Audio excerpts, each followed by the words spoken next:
கிறிஸ்து இயேசுவுக்குள் மிகவும் பிரியமான தேவனுடைய பிள்ளைகளே, சுவிசேஷ நற்செய்திய பணியை குறித்து நாம் கற்றுக்கொண்டு வருகிறோம்.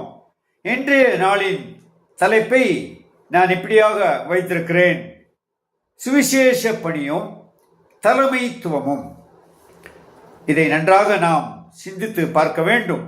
இந்த நாட்களிலே நாம் இப்படியாக அதை கேட்கலாம்: நீங்கள் அழகாக அருளுரை ஆற்றுகிறீர்களா அல்லது அனுபவபூர்வமாக சொல்லுகிறீர்களா? அழகாக பிரசங்கமா அல்லது உங்களுடைய பிராக்டிக்கல் வாழ்க்கையை வாழ்ந்து காட்டுகிறீர்களா?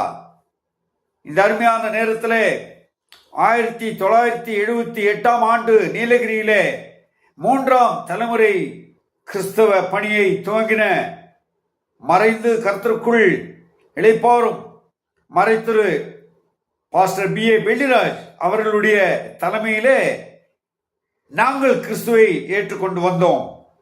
எங்களுக்கு கற்றுத்தந்த அந்த மிஷனரிமார்களும் அவரும் எங்களோடு இணைந்து எங்களை விசுவாசிகளாக உருவாக்காமல் சீடர்களாக உருவாக்கினார்கள்.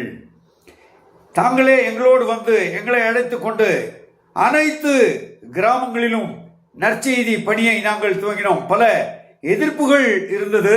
எதிர்ப்பின் மத்தியிலே ஆவிக்குரிய கனிகளாக விசுவாசிகள் உருவாகினர். இப்படி அந்த ஊழியத்தை இன்றும் நாங்கள் செய்து வருகிறோம். அருமையான தேவதாசன் இன்று உயிரோடு இருந்திருந்தால் அவர் தொடர்ந்து அதை செய்து கொண்டிருப்பார். எங்களைப் போல மக்களை செய்ய தூண்டுவார்.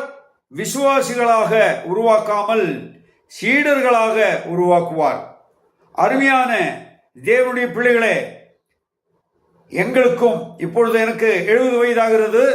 இருந்தாலும் நாம் தொடர்ந்து சுவிசேஷ பணியை செய்து வருகிறோம். எங்களைப் போல சில தேவனுடைய மக்கள் இருக்கத்தான் செய்கிறார்கள். அப்படிப்பட்ட மக்களுக்காக நாங்கள் நன்றி செலுத்துவோம். இப்பொழுது நான் ஒரு வசனத்தை நான் வாசிக்கிறேன்.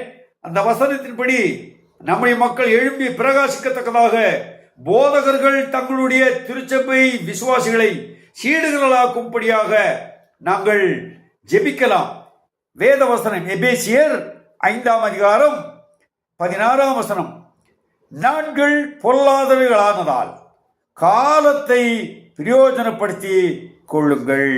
யாருக்கு எந்த நேரத்தில் என்ன சம்பவிக்கும் என்று தெரியாதாகவே காலத்தை பிரயோஜனப்படுத்தி சமயம் வாய்த்தாலும் வாய்க்காவிட்டாலும் தேவனுடைய வசனத்தை பிரசங்கிக்க சீடர்களாக மாற்றவே போதகர்கள் அழைக்கப்பட்டிருக்கிறீர்கள். எளிமையான இன்னொரு வசனத்தை நாம் வாசிக்கலாம். இங்கே 2 தீமோத்தேயு 4ஆம் அதிகாரம் 5ஆம் வசனம்: நீயோ எல்லாவற்றிலும் மனம் தெளிவுள்ளவனாயிரு, தீங்கு அனுபவி, சுவிசேஷகனுடைய வேலையை செய், உன் ஊழியத்தை நிறைவேற்று. சுவிசேஷ பணியை செய்வதே தேவன் தந்த பணி. அந்த ஊழியத்தை நிறைவேற்றவே தேவன் நம்மை அழைத்திருக்கிறார். அருமையான திருச்சபை போதகர்களே, நீங்கள் உங்கள் திருச்சபை விசுவாசிகளுக்கு மாத்திரம் உட்கார வைக்காமல் அல்லது வேத பாடங்களை கற்றுக்கொள்ளுகிற மக்களாக மாத்திரம் இருக்காமல் அவர்களை சீடர்களாகவும் ஆத்மா பாரம் உள்ளவர்களாகவும் 2ஆம் கட்ட தலைவர்களாகவும் உருவாக்கி வரக்கூடிய நாட்களிலே தேவனுடைய வருகை தாமதமானால் அவர்களும் கர்த்தருடைய பணியை செய்யத்தக்க ஒரு ஊன்றுகோலாக, ஒரு தூண்டுகோலாக இருந்து தேவனுடைய பணியை நிறைவேற்ற வேண்டுமாய் அப்படிப்பட்ட போதகர்கள் எழும்ப நாம் அனைவரும் ஜெபிக்கலாம். தேவனுக்கு சித்தமானால் நாளைய தினத்திலே போதகர்களை விட திருச்சபை விசுவாசிகள் தங்களுடைய பணியை சிறப்பாக செய்கிறார் என்பதை உதாரணங்களோடு விளக்க காத்திருக்கிறேன். நாம் கேட்க தயாராக இருப்போம். தேவன் தாமே உங்களை ஆசீர்வதிப்பாராக. ஆமென்.